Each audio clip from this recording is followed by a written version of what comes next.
দর্শক, রাজধানীর কাপ্তান বাজারে অবৈধ স্থাপনা ও ভ্রাম্যমাণ ফুটপাত উচ্ছেদের অভিযান পরিচালনা করছে সিটি কর্পোরেশন এবং নিরাপদ সড়ক আন্দোলন। সেখানে রয়েছেন আমাদের সহকর্মী নজরুল। আমরা যুক্ত হচ্ছি নজরুলের সাথে।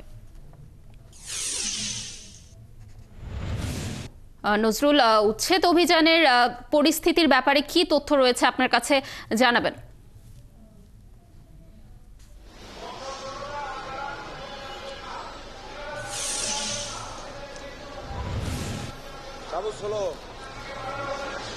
হ্যাঁ কানিজ, আপনি জানতে পারেন যে রাত 11:30টার কিছু পরে নিরাপদ সড়ক আন্দোলন, বাংলাদেশ পুলিশ এবং বাংলাদেশ সেনাবাহিনীর যৌথ সম্মিলিতভাবে তারা যাত্রাবাড়ি ফ্লাইওভারের নিচে যে অবৈধ ফুটপাতের দোকানপাট, মুরগির বাজারগুলো যে অবৈধভাবে ফুটপাত এখানে বসত সেটা উচ্ছেদ করার জন্য এবং সেখানকার এলাকার রাস্তাগুলো প্রশস্ত করার জন্য নিরাপদ সড়ক আন্দোলনের সাথে সাধারণ ছাত্র তারা সম্মিলিতভাবে এই অভিযান পরিচালনা করে।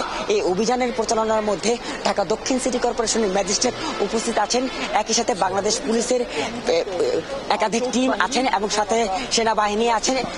সম্মিলিতভাবে নিরাপদ সড়ক আন্দোলন, ঢাকা দক্ষিণ সিটি কর্পোরেশনের ম্যাজিস্ট্রেট, সেনাবাহিনী, পুলিশ এবং ছাত্র সম্মিলিতভাবে এই যাত্রাবাড়ি এলাকার যে অবৈধ ফুটপাত এবং যে মুরগির দোকানগুলো এবং অবৈধ যে বাজারগুলো রয়েছে সেগুলো জনস্বার্থে ব্যবহার করার জন্য রাস্তার যে অংশটুকু ব্যবহার করা পথচারী যে চলাচলের জায়গা আছে সেটা, একই সাথে যে যান চলাচল নির্বিঘ্ন করতে এই উচ্ছেদ অভিযান তারা পরিচালনা করছে।